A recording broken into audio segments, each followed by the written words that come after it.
Hi, this is Tom from the Paperback Warrior podcast. The show is on hiatus until Monday, January 4, but Eric and I did not want to leave you completely hanging with nothing to listen to during our holiday break, so we've got something special for you today.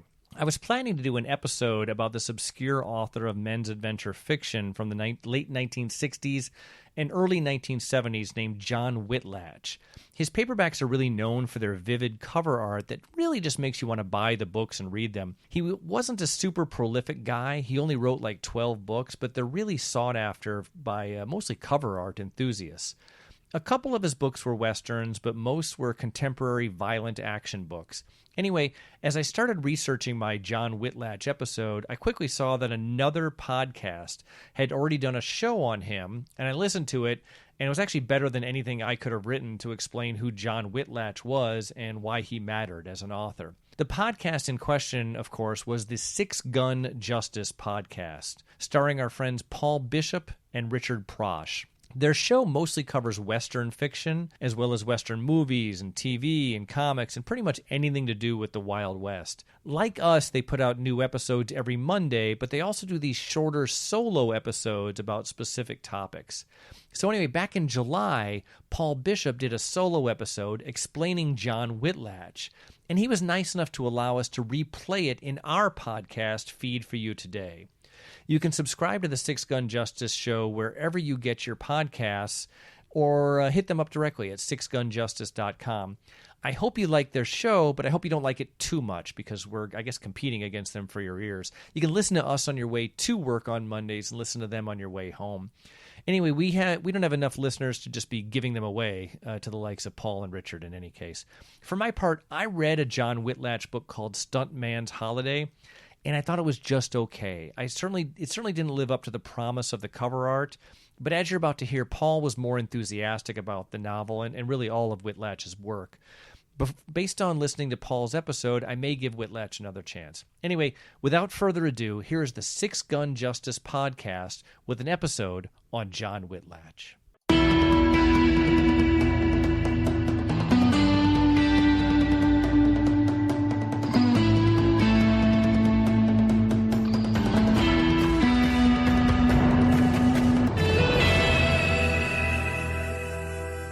Welcome to this Speed Listen installment of the Six Gun Justice podcast, featuring everything you need to know about the enigma of John Whitlatch, one of the most obscure and inscrutable Western scribes to ever appear in the ranks of paperback originals.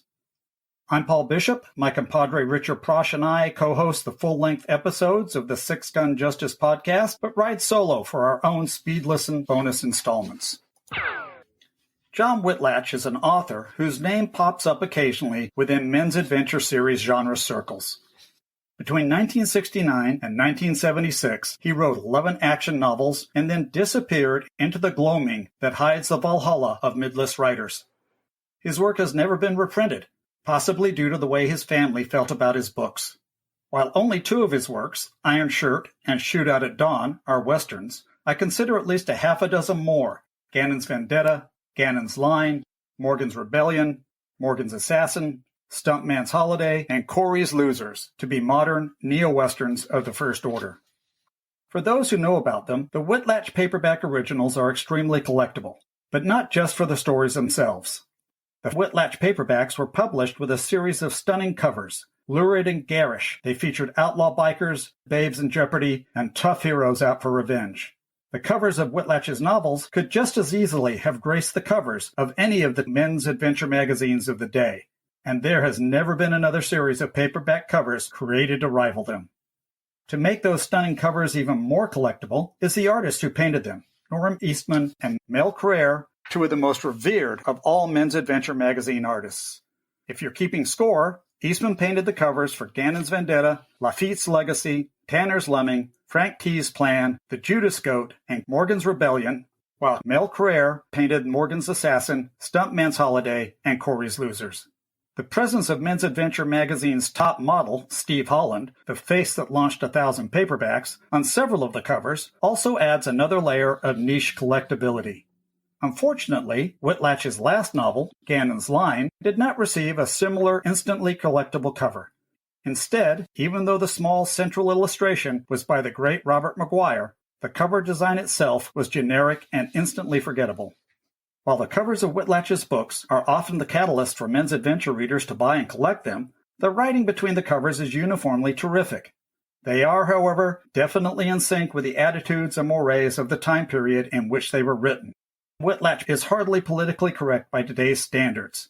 He was not a fan of hippies, anti-Vietnam protesters, or other counterculture radicals. But he wore his madman-style male chauvinism proudly, if misanthropically. But despite this lack of pandering to the woke generation, who would loathe these books, Whitlatch definitely knew how to write a rousing adventure. His tales of everyday guys caught up in deadly circumstances never fail to thrill. A typical Whitlatch hero is a man pushed beyond the reasonable boundaries of civilization, who is forced to find a core of inner strength to overcome overwhelming odds. In other words, a Whitlatch hero is a guy you can unabashedly root for as he takes on outlaw motorcycle gangs, voodoo cults, tin pot Latin dictators, sadistic Japanese troops in the Pacific Theater, renegade Indians, and other megalomaniacal villains.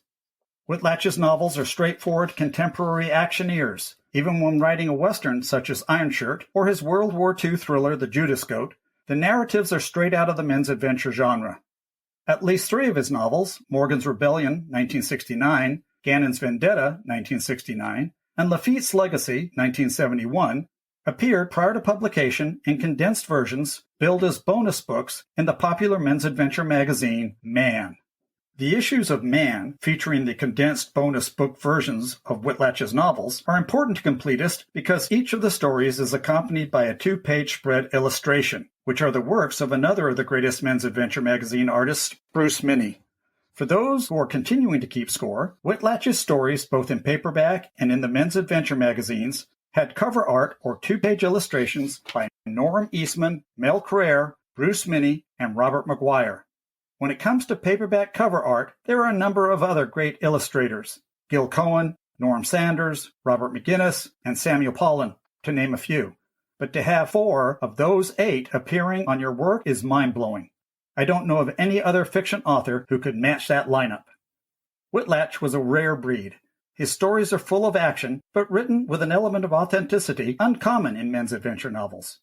As noted earlier, his heroes are not supermen, but rugged individuals who courageously face their fears, refusing to give up even when faced with impossible odds and fearsome villains, some of whom rank among the most vile in the genre. Far from being a one-trick pony, Whitlatch's stories ran the gamut from action-adventure to westerns. They also include his World War II novel, The Judas Goat, which I expected to read like a poor man's Dirty Dozen. However, as a writer, Whitlatch always defies expectations, filling The Judas Goat with well-developed characters and believable motivations. The novel's rich storyline is reminiscent and as emotionally raw as James Jones's Thin Red Line. Whitlatch's only true Western, Iron Shirt, was published in 1970. At the top of the show, I read the back cover blurb, which presents the story as a typical revenge Western with a determined hero up against a deadly Indian, wearing what can only be described as an early version of a bulletproof vest. Only his is also knife-proof and lance-proof and arrow-proof. This could have been a standard Western, but Whitlatch again takes the traditional tropes and presents them from an unexpected perspective, with his villain being as human as his hero. While Iron Shirt is Whitlatch's only traditional Western, I'll talk about his nonfiction Western later, any number of his other novels are Westerns at their heart. My introduction to Whitlatch originally came through his second published title, Morgan's Rebellion. This was a great adventure tale. The all-American everyman Jamie Morgan finds himself falsely imprisoned in Central America. Desperate and alone, he takes it upon himself to escape, rally the scattered rebel forces, and overthrow the corrupt regime in order to get his life back and revenge on his wife and business partner. This was great stuff. Morgan was a cool character, with his archery background and his righteous American indignation. The sequel, Morgan's Assassins, was equally as much fun and equally Western-flavored. In Whitlatch's first book, Gannon's Vendetta, an outlaw motorcycle gang on hopped-up Harleys rape Gannon's wife, torch his house, and then, after working him over, dump him in the desert to die. It's the same setup as so many Westerns where the men working for a cattle baron tear up a town and terrorize the sheriff and his family. There is definitely a parallel to Valdez's Coming, as Gannon agonizingly survives the ordeal in the desert before hunting the vicious pack of bikers deep into Mexico. And to steal a brilliant line of dialogue, he brings hell with him. While other Whitlatch novels, such as Frank T's Plan and Corey's Losers, follow a similar traditional Western plotline set in more modern surroundings, Stump Man's Holiday, featuring full-blooded Apache Max Besh, is definitely a Western in its sensibilities. When Besh is robbed and his nubile companion kidnapped, the bad guys elude the police and cross the border into Mexico. Any regular reader of Westerns or men's adventure stories knows what's coming next, when the very angry Apache determines nothing will stop him from getting his money and his woman back in that order. For many years, Whitlatch remained a total enigma. When asked about him, regular genre resources and gurus were forced to shrug their shoulders and admit their mystification at the lack of information. Usually, this little information about an author would indicate the use of a house-owned pseudonym, with a number of authors penning the tales. But this was not the case with Whitlatch. Having read all 11 novels, the distinctive tempo and sentence structure make it clear they were written by the same person. About 20 years or more ago, I tried tracking Whitlatch through his publisher. I was put in touch with his agent, who informed me that Whitlatch was deceased. He did, however, provide me with a contact number for Whitlatch's family, warning me they would probably not want to be interviewed. I eventually made contact with Whitlatch's sister in Arizona, but while polite, she refused to impart any information. A strange situation, especially coupled with a tidbit from mystery historian Al Hubin, which noted there had been no copyright renewals on Whitlatch's titles. This raised the odd possibility of Whitlatch or his work being seen as an embarrassment to his family. This is bolstered by a recent check of census records, which revealed his father was a clergyman. While not pornographic by any stretch, I highly doubt the subject matter of his novels endeared Whitlatch to his father. This also could account for further recent revelations that indicate a state of estrangement between Whitlatch and his extended family. Several years ago, I wrote about Whitlatch in a Forgotten Books post on my blog. Several months after my post bemoaning the complete lack of information about John Whitlatch beyond his novels and those lurid covers, I received a surprise email. It was from Bob Miller, a friend and former co-worker of Whitlatch's, who had somehow come across my original Whitlatch post. He offered to share information about the elusive author, whom he stated was a down-to-earth nice guy with a good sense of humor. I immediately scrambled to dial the provided phone number and quickly found myself chatting with my informant. Bob Miller told me he worked with Whitlatch in the 1960s when they were both claims adjusters for an insurance company working out of an office on Gower Street in Hollywood. Bob was an ardent reader of Whitlatch's novels, and the two remained friends until Whitlatch died in the early 80s. Apparently, Whitlatch was a force in the insurance business. He eventually became the head claims adjuster for Allstate Insurance, working out of the company's headquarters on Wilshire Boulevard in Los Angeles. Reportedly, he had a large framed picture of the Allstate headquarters building in Chicago hung on the wall behind his desk. The picture had a hand-drawn arrow pointing to one specific window in the building, which Whitlatch claimed was the office of the idiot I work for.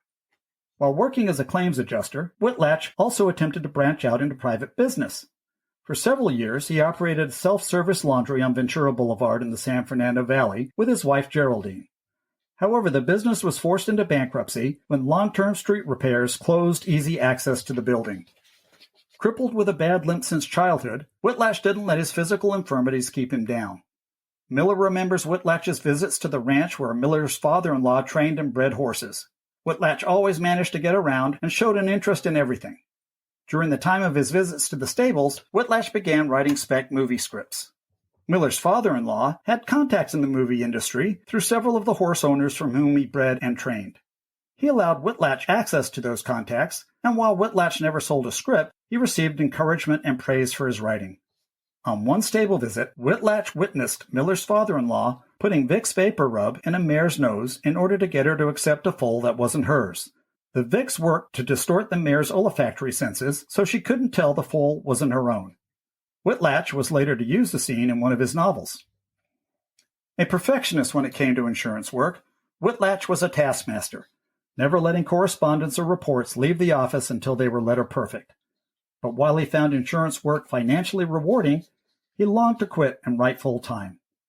Miller remembers a day Whitlatch called him full of excitement.